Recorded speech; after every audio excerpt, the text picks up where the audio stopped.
नहली, कहाँ नहली होगी, किस केस में नहली होगी? वो तो हर रोज एक नए केस में जमानत लेके बाहर आए हुए हैं। कौन, कहाँ से, कब, कैसे? नहीं, ये जो क्रिमिनल किस्म के केसेस उनके ऊपर बन रहे हैं, यानी फॉरेन फंडिंग वाला केस बन रहा है, इसका तो ट्रायल होना है, ट्रायल होगा, लंबा ट्रायल होगा, उसके हम्म। बाद जो है वो वहां तक जाएगी, मतलब 8 साल डिस्क्वालिफिकेशन तक पहले और मैटर जाता है। मजीद आगे जाएगा ये अभी? नहीं, ये तो फॉरेन फंडिंग वाले केस में जो कि एफआईआर हुई है, जी। देखिए वो मनी लॉन्ड्रिंग का मैटर भी है, फॉरेन फंडिंग का मैटर भी है, पता नहीं क्या क्या उसमें मैटर है, मैं उसकी डिटेल्स डिटेल्स में नहीं जाऊंगा। बड़ा सिंपल चीज है कि एक बैरूनी कंपनी ने आपको पैसे दिए, जी। वो पैसे उसने वो देने आप वो पैसे लेने के मजाज नहीं थे, आपकी पार्टी को वो फंडिंग नहीं कर सकते थे। वो फॉरेन कंपनी है, वो इंडिविजुअल ने नहीं दी, वो उसने पता नहीं कहाँ से लिए, उसका सोर्स क्या है, वो पीछे उसके कौन सी एनजीओ है, पाकिस्तान मुखालिफ है, कौन है, यानी वो तो एक अलग केस है। लेकिन इनकी डिस्क्वालिफिकेशन होनी है, मैंने आपको गुज़िश्ता प्रोग्राम में भी जो साहब बताया था कि तोशा खाना में सबसे पहले इनकी डिस्क्वालिफिकेशन होगी। और तोशा खाना के बारे में ये तासुर देने की कोशिश करते हैं कि तोशा खाना वाला केस जो है ना बड़ा ही कमजोर केस है, और अब क्योंकि एस्टेब्लिशमेंट ने सोच लिया है कि हमने डिस्क्वालीफाई करना है तो उस तरह डिस्क्वालीफाई करना है, नहीं, ऐसी बात नहीं है। तोशा खाना केस बड़ा मजबूत केस है। तोशा खाना केस में फैसला महफूज हुआ हुआ है, और तोशा खाना केस का फैसला अभी तक आ जाना चाहिए था। वो क्यों नहीं आया ये बात मुझे समझ नहीं आ रही, लेकिन आई वॉज एक्सपेक्टिंग कि ये गुज़िश्ता पीर को ये फैसला आना चाहिए था, लेकिन वो फैसला नहीं आया। लेकिन मैं उम्मीद कर रहा हूँ कि नवंबर से पहले पहले ये फैसला आ जाएगा, इवन के कल भी आ सकता है फैसला। इमरान खान साहब नाअहल होंगे, ये कन्फर्म खबर है कि इमरान खान साहब नाअहल होंगे? सर नाहल इसलिए होंगे इस केस में, वो आपको समझाता हूँ। जी। एक, आपने ओमिशन की है, यानी 53 लाख रुपए के कफलिंग्स लिए आपने, वो ठीक आपने है। जाहिर नहीं किए। अच्छा, आपके जो ओमिशन है, आप कहते हैं इनोसेंट ओमिशन है, वो इनोसेंट ओमिशन नहीं है, आपने छुपा के रखी है। लोग आपके खिलाफ दरख्वास्तें देते रहे कि जी बताइए आपने क्या क्या चीजें ली हैं। एक सहाफी थे और उनको आपने जवाब नहीं दिया, फिर उसके बाद उसको कोर्ट में जाना पड़ा, फिर कोर्ट से उसको डिसीजन मिला।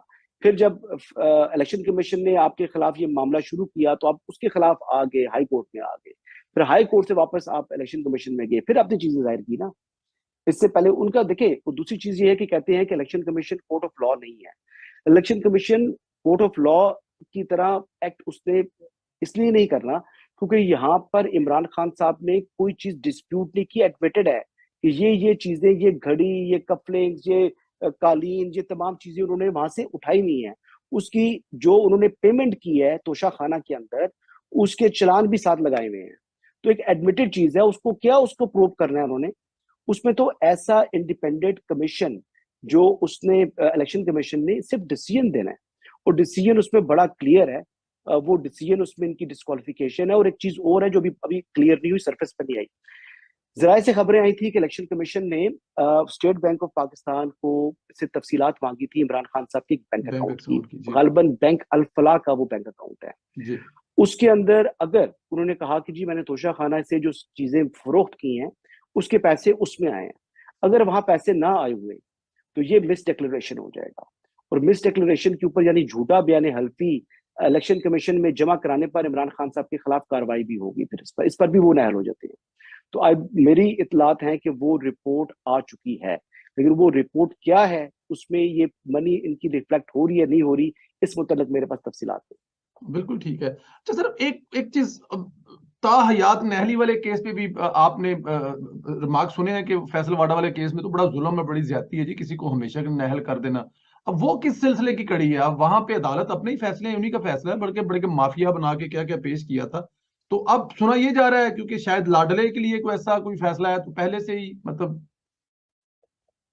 देखिए 62(1)(f जो है वो डेफिनेटली ताहयात नायल करना मतलब एक चीज मुनासिब नहीं है। जी बिल्कुल मुनासिब नहीं। और सुप्रीम कोर्ट की जजमेंट्स मौजूद हैं जिसमें उन्होंने लाइफ डिस्क्वालिफिकेशन को कहा कि ये मतलब ड्रैकोनियन लॉ है। अ, लेकिन इसका इस्तेमाल हुआ। और देखिए 3 जजेस ने तो बाद में किया ना, 2 जजेस ने तो जस्टिस चीफ साबिक चीफ जस्टिस जो थे आसिफ सईद खोसा और साबिक चीफ जस्टिस गुलजार अहमद, इन दोनों ने तो अपना माइनॉरिटी डिसीजन दे दिया था और 62(1)(f के तहत मियां नवाज शरीफ को नाअहल कर दिया था। जी। और बाकी 3 ने कहा था जी कि इस मामले का जो है ना वो होना चाहिए, क्या उसे कहते हैं, ट्रायल कराते हैं, मजीद तफ्तीश कराते हैं। जी तो ये चीज हुई थी। तो इस्तेमाल तो उन्होंने खुद ही किया जजेस ने। जी और चीफ जस्टिस उमरता बंदयाल भी देखे वो एक बेंच में बैठे हैं और अभी फैसल वोडा वाले में। तो मेरा नहीं ख्याल कि वो इलेक्शन कमीशन के फैसले को सेट असाइड करेंगे। फैसल वोडा की डिस्क्वालिफिकेशन है। फैसल वोडा साहब की अ, अभी तक तो 62(1)(f) के तहत ही जो डिस्क्वालिफिकेशन है वही है। केस अभी अभी तक जारी है। बिल्कुल ठीक है। तो सर आखिरी दो सवाल हैं। लॉन्ग मार्च भी हो रहा है, इमरान खान साहब पर बड़ी मुश्किलात भी देखा जाए, उनके सबसे बड़े सूबे के वजीर आला परवेज इलाही साहब पर्दे से बिल्कुल गायब हैं, वो नजर नहीं आ रही।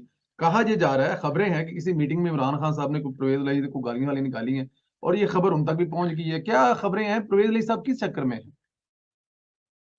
परवेज इलाही साहब मेरे ख्याल मुताबिक पाकिस्तान वापस आ चुके हैं। आई एम जी नॉट 100% श्योर, लेकिन मेरे ख्याल से इज जी जी, बैक आ इन गए हैं, इन आ गए द हैं। आज कंट्री। उन्होंने कोई ओपनिंग की। जी वापस आ गए हैं और उनकी कोई मियां नवाज शरीफ साहब से मुलाकात नहीं हुई। जी, बिल्कुल ठीक। उनकी अगर साबिक वज़ीर आज़म नवाज शरीफ से मुलाकात होगी तो फिर वो वाया चौधरी शुजात हुसैन होगी।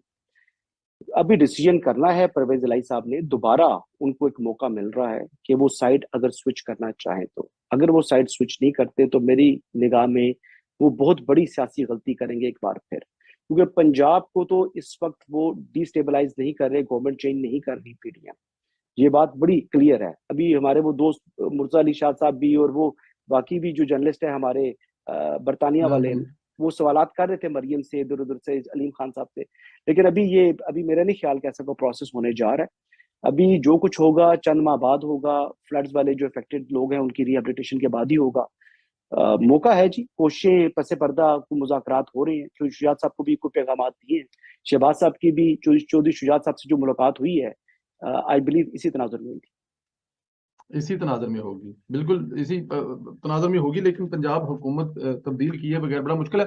सर एक आध सवाल ज़रा खाने-पीने की चीज़ों पे, मईशत पे, कुछ रुपए की बेहतरी, डॉलर अगड़ा तगड़ा मगड़ा, कैसी इस्लामाबाद की हवाएँ हैं? कैसे देख रहे हैं? ये डार साहब वापस आए हैं तो कल परसों एक खबर थी कि दुनिया में 2 वीक में लास्ट सबसे मजबूत होने वाली करेंसी पाकिस्तानी रुपया है डॉलर के मुकाबले में। सर अभी इट्स टू अर्ली टू जी, कमेंट। जी। मतलब इसका देखिए, अभी पता बात क्या है, अभी फ्लड से भी बहुत ज्यादा नुकसान हुआ है। जी, जी, तो जी। आप ये ना समझें कि इसाक डार साहब आ गए हैं और बस सब चीजें सही हो जाएंगी। इसाक डार साहब के लिए बड़ी मुश्किल सूरत हाल है, बहुत ट्रू, बड़ा चैलेंज है। ट्रू। क्योंकि उनके जो माजी में जिस किस्म के मेरिकल्स उन्होंने किए हैं, इस पर कोई दूसरी राय नहीं है। बट डार साहब के लिए ये टफ टाइम है। डार साहब ने डॉलर को तो कंट्रोल कर लिया है, लेकिन इन्फ्लेशन भी है। उसके बाद आपकी जो फूड इनसिक्योरिटी आ चुकी है फ्लड्स की वजह से, उसको भी आपने हैंडल करना है। अब विंटर्स आ चुके हैं, आपको एलएनजी, क्योंकि यूक्रेन इशू की वजह से यूरोप के बहुत से ममालिक ने ऑलरेडी मार्केट से परचेज कर ली है। आपके पास उतने पैसे नहीं उस हाई रेट पर आप उसको परचेज कर सके। तो लोगों की मुश्किलात हैं। लोगों की मुश्किलात हैं और लोग काफी ज्यादा तंग हैं। अब आइडियल सिचुएशन ये है कि जो अगला आइंदा साल का माली बजट होगा, उस बजट तक मईशत को ट्रैक पर डालें और एक अच्छा आवाम दोस्त बजट दें। और उसके बाद उसके असरात, चंद असरात लोग फील करें और फिर इलेक्शन में जाएं। इलेक्शन में जल्दी जाना, यानी कह रहे हैं कि अप्रैल मई में चला जाना, ये दानिशमंदी नहीं होगा। जुलाई के बाद यानी अगस्त या सितंबर में जाकर वो करें, अनाउंस करें, या अक्टूबर टर्म पूरी करें असेंबली की। बिल्कुल ठीक है। आखिरी अदरवाइज सवाल। अदरवाइज सियासी तौर पर बहुत बड़ा नुकसान होगा, क्योंकि बहुत बड़ी कॉस्ट पे की है। जी। रिकवरी में बहुत टाइम लगेगा। रिकवरी में बहुत टाइम लगेगा। आपकी जो मईशत है वो बहुत कमजोर है। आपके ऊपर जो कर्जों का बोझ है वो बहुत ज्यादा बढ़ चुका है। आपकी जो रीपेमेंट्स हैं वो बहुत ज्यादा, आपकी जो टैक्स कलेक्शन और उसके में बहुत बड़ा फर्क आ चुका है। आपकी ओवरऑल मजमूई सूरत हाल मईशत की ऐसी तबाह हो चुकी है कि इससे बस अल्लाह ही रहम करे। हालात मुल्क के को अच्छे नहीं है। हालात और इसके मुल्क। इसका जिम्मेदार भी मैं इमरान खान साहब को ही समझता हूँ, जी टू बी ऑनेस्ट। डेफिनेट, बिल्कुल बिल्कुल सर। बाकियों पूरा का भी है, लेकिन ज्यादा उन्हीं का हिस्सा है इसमें। कोई शक भी नहीं है इसमें, बिल्कुल ठीक वजह फरमा रहे हैं सर। आने वाली जो ये एक ही बड़ा मसला है इस मुल्क का, वो आने वाले दिनों में जो तकर्री है, उस तकर्री से पहले आखिरी सवाल है और दरिया को कुएं में बंद करने वाली बात है। अगले जो 6 वीक हैं, 7 वीक बाकी हैं, कैसे देख रहे हैं? मतलब कि तकर्री आराम से हो जाएगी या अभी कोई हडल दरमियान में कुछ चीजें ऊपर नीचे होंगी? इमरान खान साहब इतनी आसानी से ये नहीं होने देंगे। देखिए जी, इमरान खान साहब के जो क्या कहते हैं, गुरु कहते हैं उनको, या क्या कोच। नाम लिया था आपने last time, coach. Coach. Coach जो इमरान खान साहब के कोच हैं, देखिए उनके लिए matter of life and death है। अच्छा जी। वो इनको बैठने नहीं देंगे आराम से, कुछ ना कुछ तो होगा। और हर रोज ही कुछ ना कुछ जो है वो कोशिश होगी। अब देखते हैं कि कौन सी साइड क्या करती है। एक इस वक्त आप समझ लें कि ऐसी सूरत हाल है कि चीजों ने अनफोल्ड भी होना है। क्या चीजें कंट्रोल में रहती हैं शहबाज हुकूमत के, क्या इस्टेब्लिशमेंट भी ताउन करती है, क्या इमरान खान साहब मतलूबा नंबर निकाल पाते हैं तो कोर्ट्स क्या करती हैं। तो ये पूरी एक सूरत हाल फिजा बन चुकी है। और ये ज्यादा टाइम नहीं है जी, ये तकरीबन सवा महीना भी नहीं होगा जो चीजें तकर्री हो जाएगी फिर, और करनी चाहिए। अगर इससे लेट किया, इससे लेट ताखीर की तो बड़ा नुकसान होगा। समरी मूव होने चाहिए लेट से लेट नवंबर के पहले हफ्ते में, लेकिन मेरी इत्तला है कि शायद वो अक्टूबर 23 तक हो जाएगी। अक्टूबर 23 तक हो जाएगी, बिल्कुल ठीक है। हसन भाई बहुत शुक्रिया। वैसे तो बड़ी चीजें हैं, लेकिन मेरे ख्याल में बहुत सारी चीजें कवर हुई। इंशाल्लाह ताला फिर आपसे बात होगी। लेकिन यह है कि जाते जाते जरा इस पे कमेंट करते जाएं कि इमरान खान साहब कहते हैं कि अगर मेरे को इख्तियार होते तो मैं मुल्क से पता नहीं की कर देता और शेर शाह सूरी बन जाता। तो अगर इनके पास इख्तियार नहीं थे तो बुज़दार जैसे नकम्मे और नालायक इंसान को इतनी देर चला गया।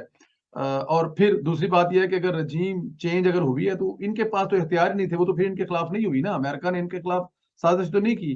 तो इमरान खान साहब की इस लॉजिक को कैसे कहते हैं कि उनके पास इख्तियार ही नहीं थे? सर बात ये है कि आप अगर अपने घर में अपने कुक को कहें कि आप गाड़ी ड्राइव करो, जी। ठीक है, तो वो टक्कर ही मारेगा ना। और ड्राइवर को कहें कि आप जो है कुकिंग करें, तो वो हांडी जला देगा। तो खान साहब को मुल्क पर मुसल्लत करने का जो तजर्बा था वो यही था कि हमने कुक को कह दिया कि गाड़ी चला, और उसने जनाब वो टक्करें मार दी। अच्छा, वो टक्करे शक्करे मार मार के थोड़ा बहुत तो सीखे।